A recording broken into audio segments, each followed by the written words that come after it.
Imagine que hoje, à meia-noite, alguém está arrombando a fechadura da porta da sua casa. Você está profundamente adormecido, sem saber de tudo o que está prestes a acontecer.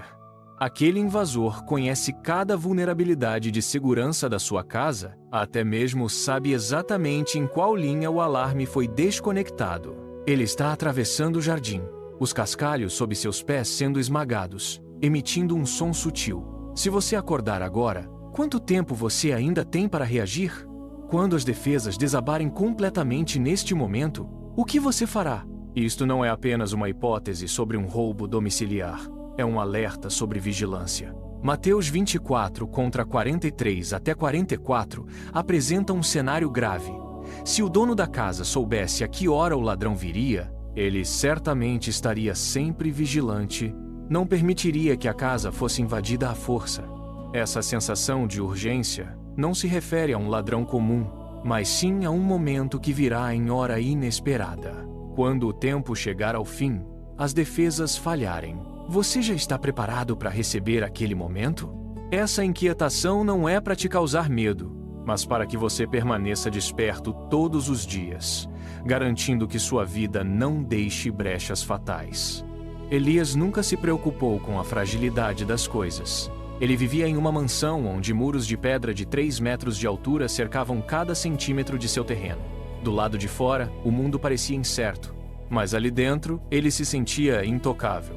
Ele investiu fortunas em portões de ferro maciço, cujas dobradiças rendiam apenas com o peso do aço. Todas as noites, ele verificava as travas de cada porta, sentindo o clique metálico do ferrolho como uma promessa de paz eterna. Ele caminhava pelos salões espaçosos, ouvindo apenas o eco de seus próprios passos no mármore. Para Elias, a riqueza era uma barreira física, uma blindagem contra qualquer imprevisto que pudesse surgir nas sombras da cidade.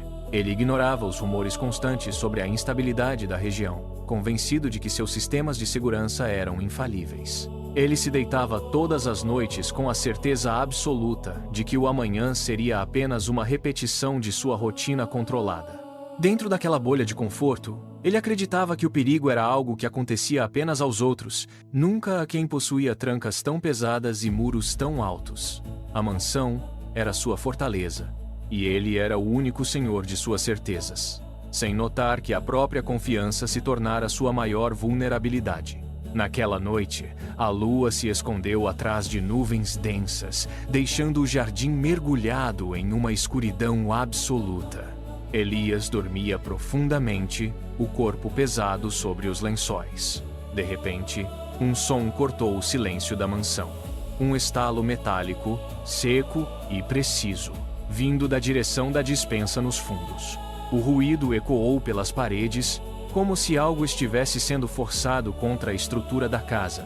Elias abriu os olhos. O coração deu um único salto, mas ele não se moveu imediatamente. Ele ficou parado, ouvindo, enquanto o silêncio da casa parecia zombar da sua hesitação. Ele se levantou lentamente, sentindo o piso frio sob os pés, e caminhou até a porta do quarto. O corredor estava mergulhado em sombras.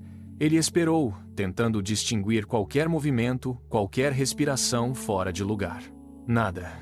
O silêncio retornou com uma rapidez desconcertante. Elias soltou um suspiro audível, convencido de que o som não passara de uma dilatação térmica ou algum objeto que caíra por conta própria. Sua mente, ancorada na falsa segurança de suas trancas, descartou qualquer possibilidade de intrusão. Ele deu de ombros, virou as costas para o corredor escuro e voltou para a cama. Em poucos segundos ele já estava novamente mergulhado no sono, ignorando completamente o primeiro aviso de que sua fortaleza não era tão inexpugnável quanto ele imaginava. O silêncio não durou. Um som arrastado, pesado, como algo de metal sendo puxado sobre as pedras do pátio, subiu pelo ar da noite.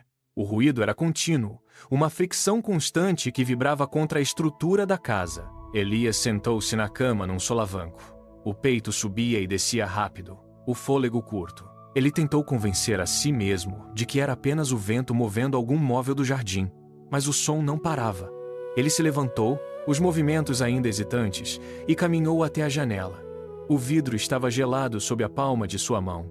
Lá fora, onde a luz da lua mal alcançava, uma sombra estava parada. Não se movia.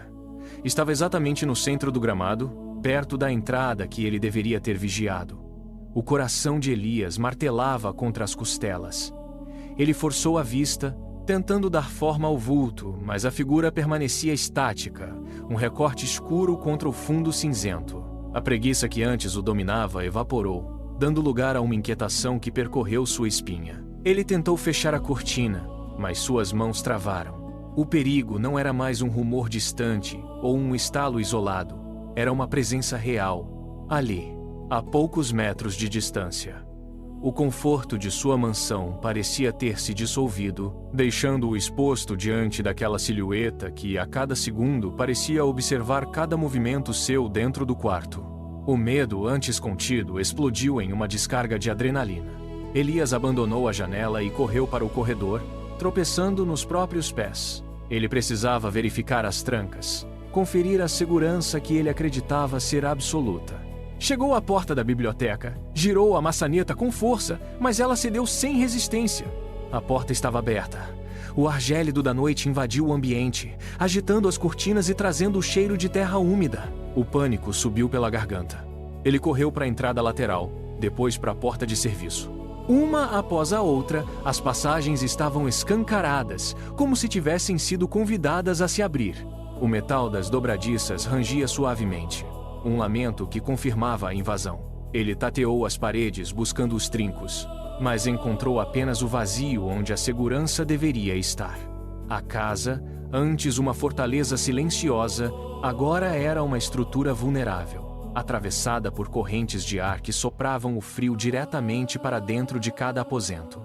Elias parou no centro do saguão, ofegante. O vento soprava através da mansão, movendo papéis sobre a mesa e fazendo as luzes oscilarem. Ele percebeu, com um tremor incontrolável, que as barreiras que ele jurou serem inquebráveis tinham sido superadas sem que ele pudesse impedir. A proteção falhou totalmente. O desespero atingiu o ápice. Elias correu para o escritório, seus pés golpeando o assoalho de madeira com batidas irregulares. Ele precisava das chaves da caixa de segurança, a última barreira física entre ele e a escuridão que agora ocupava sua casa. Suas mãos não obedeciam mais. Os dedos tremiam violentamente, um espasmo incontrolável que tornava qualquer movimento preciso impossível.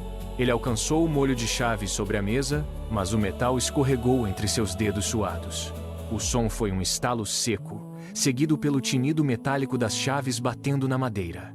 Elias mergulhou para agarrá-las antes que atingissem o chão, mas foi tarde demais. O molho deslizou pelo ângulo do assoalho, encontrando uma fresta profunda entre duas tábuas de carvalho. Ele caiu de joelhos, arranhando a madeira com as unhas, tentando desesperadamente alcançar o metal que brilhou uma última vez antes de sumir na escuridão sob o piso.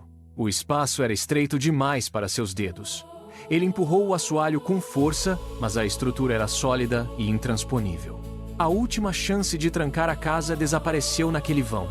Ele ficou ali, prostrado no chão, os dedos ainda tateando o vazio, enquanto a realidade da sua vulnerabilidade se consolidava. Não havia mais como retroceder. Não havia mais como fechar o que estava aberto.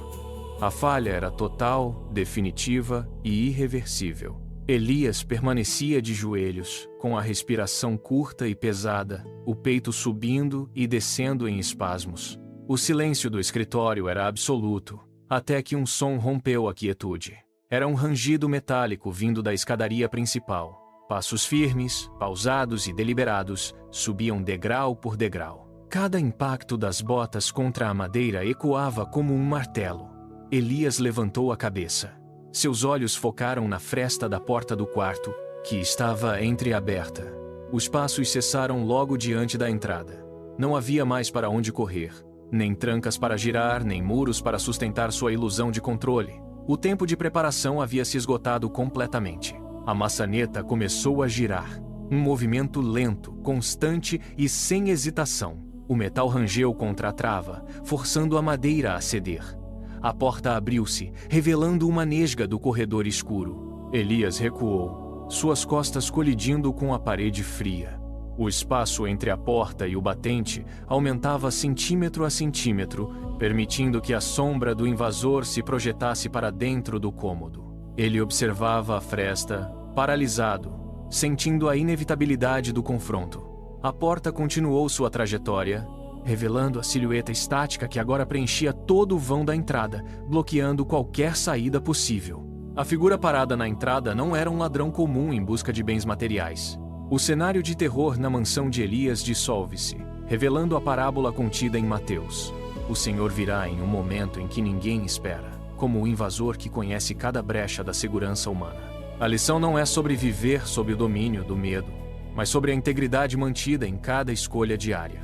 Vigiar significa manter o propósito alinhado, garantindo que o coração esteja pronto para o inesperado. A porta escancarada para a noite torna-se um chamado à reflexão. Não espere o momento em que não haverá mais tempo para consertar as trancas da vida.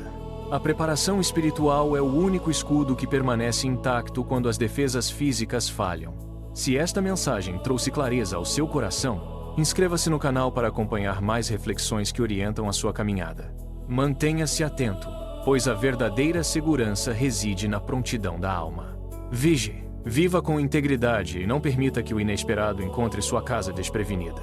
Sua jornada de preparo começa agora, no silêncio de cada decisão cotidiana.